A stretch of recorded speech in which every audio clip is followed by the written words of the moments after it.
नमस्कार दोस्तों, welcome back to my channel English study Pathshala. और आज जो मैं आपके लिए स्टोरी जो लेके आया हूँ उसका टाइटल है two birds in one stone. एक पत्थर में दो पक्षी अथवा एक तीर से दो शिकार। तो ये बहुत ही इंटरेस्टिंग स्टोरी है, तो कृपया अंत तक बने रहेंगे। इस तरह के स्टोरी से एक तो फ़ायदा यह है कि इंग्लिश रीडिंग की प्रैक्टिस हो जाती है, और दूसरा नए नए वर्ड सीखने को मिलते हैं, और तीसरा कि प्रोनाउंसिएशन भी बेटर होता है। तो चलिए इस स्टोरी को रीड करते हैं और इसका ट्रांसलेशन हिंदी में करते हैं। ऑन ए ट्री, एक पेड़ पर, नियर ए पेरेनियल लेक। पेरेनियल का मतलब होता है बारहमासी, नित्य, चिरस्थायी, सर्वकालिक, या इंग्लिश में इसका और भी मीनिंग होता है एवर लास्टिंग, इटर्नल, या फिर डेथलेस। तो इसका अर्थ ये हुआ, पेरेनियल लेक का कहने का मतलब है कि वो झील जो बारहमासी ही हमेशा विद्यमान होता है, जिसमें पानी कभी सूखता नहीं है। तो उस तरह के झील को पेरेनियल झील, पेरेनियल लेक बोलते हैं। एक पेड़ पर, नियर ए पेरेनियल लेक, एक बारहमासी झील के नज़दीक, lived a pair of Heron's. A pair of Heron's, heron का मतलब होता है बगुला और पेयर का मतलब होता है जोड़ा। तो एक बारहमासी झील के नज़दीक एक पेड़ पर एक बगुलों का जोड़ा रहता था। They had built their nest high on the tree. पेड़ के ऊपर, हाई ऑन द ट्री का मतलब है पेड़ के ऊपर, उन्होंने बनाया था। They had built their nest, अपने घोंसले को पेड़ के ऊपर। Hoping, hoping to keep dangerous animals away. Hoping का अर्थ है यह उम्मीद करते हुए, इस आशा में उन्होंने अपने घोंसले को पेड़ के ऊपर बनाया था। To keep dangerous animals away, खतरनाक जानवरों को दूर रखने की उम्मीद में उन्होंने अपने घोंसले को पेड़ के ऊपर बनाया था।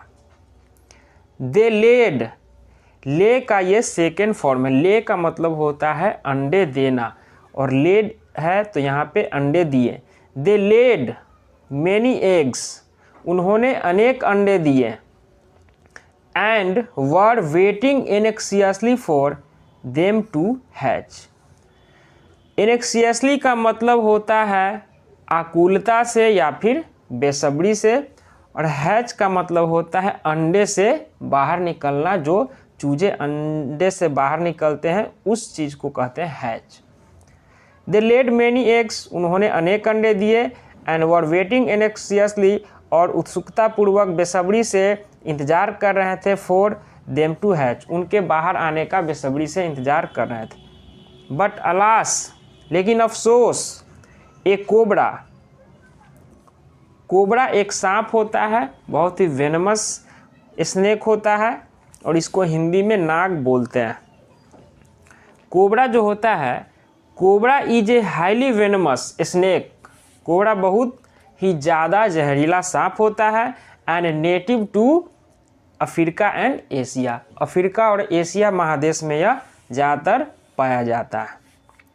Had found the eggs in the nest, एक कोबरा को घोंसला में अंडे मिल गए, उसने अंडे ढूंढ लिए, उसने अंडे प्राप्त कर लिए। And started eating one by one, और उसके बाद क्या हुआ कि उसने सभी अंडों को एक एक कर, वन बाई वन का मतलब है एक एक कर, खाना शुरू कर दिया। The pair of herons was in great despair. बगुलों का जो जोड़ा था वह बहुत ही ज़्यादा निराशा में, नाउम्मीदी में था। दे कुड नॉट फाइट, वे लड़ नहीं सकते थे।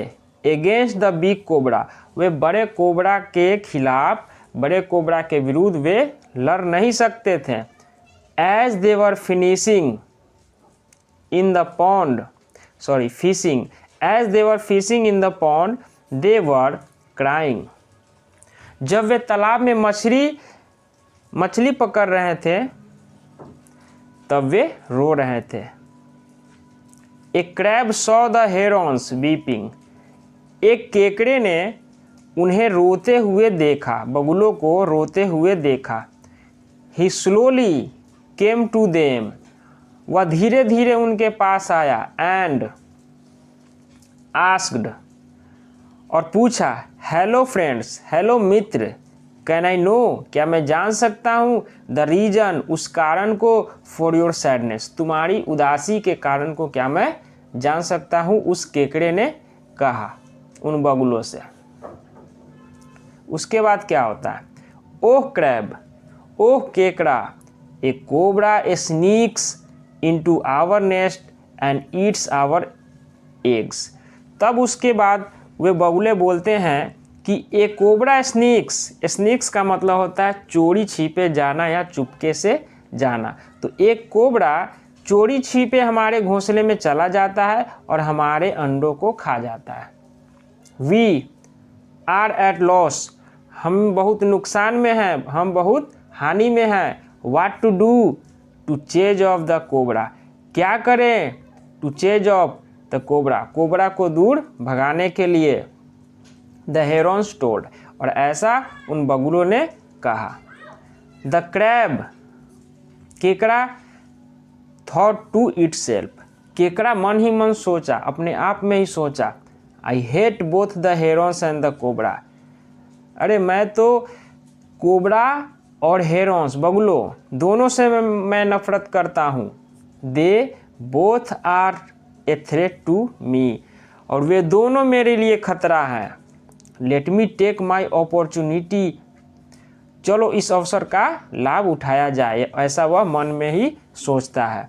टू गेट रीड ऑफ का मतलब होता है छुटकारा पाना.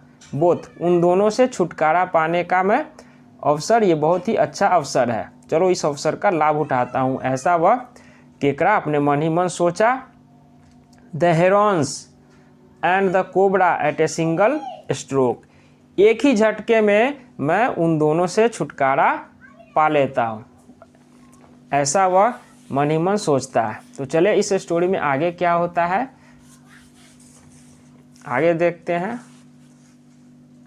उसके बाद क्या होता है, the crab said in a convincing, केकड़े ने आश्वस्त होकर कहा, I know of a plan, मुझे एक योजना पता है.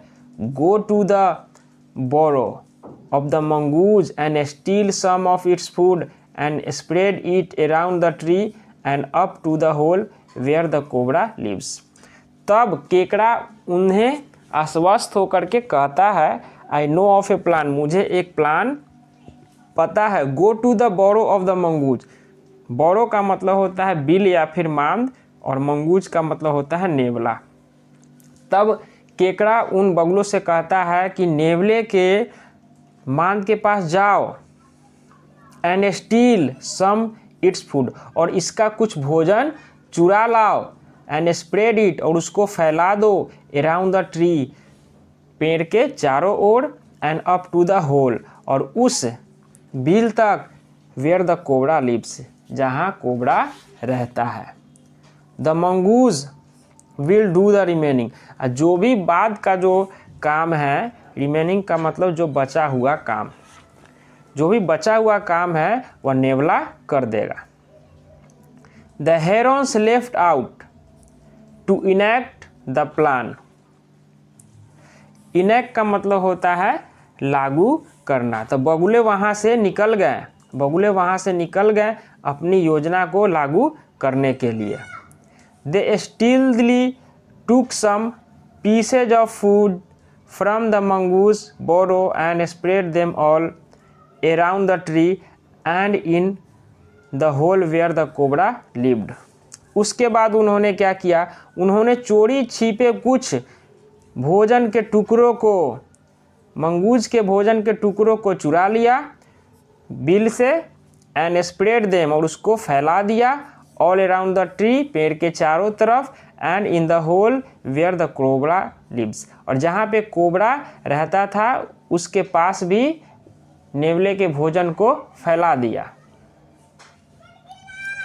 दैट इवनिंग, उस शाम, द मंगूज स्निप का मतलब होता है सूंघना, इट्स फूड, उस शाम नेवले ने क्या किया, अपने भोजन को सूंघा, लाइंग अराउंड द ट्री, पेड़ के चारों तरफ पड़े हुए अपने भोजन को सूंघा, and ending in the cobra's hole, और उसको ख़त्म होते हुए कहाँ पे, तो कोबरा के बिल के पास।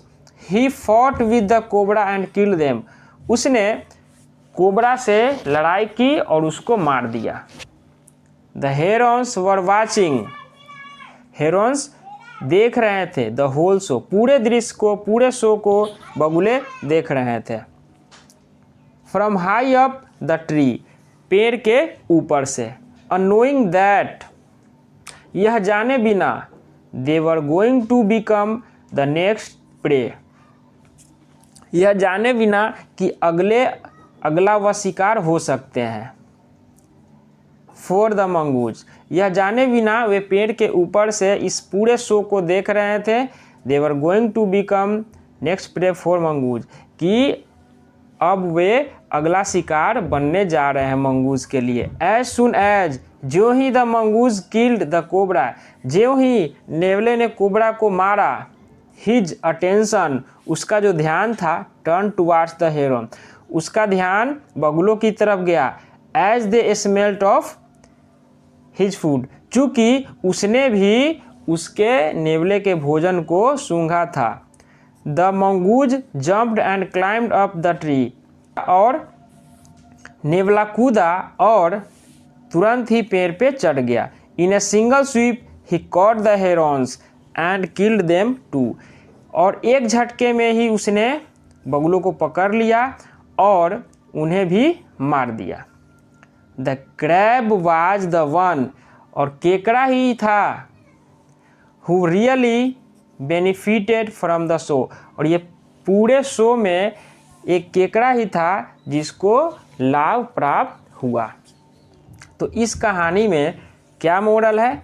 Never make complaints to your enemy, कभी भी अपने दुश्मन से शिकायत न करें, खासकर अपने परेशानी की। तो आप अगर अपने दुश्मन को अपनी परेशानी को बताएंगे तो वो परेशानी का लाभ वो भी उठा लेगा।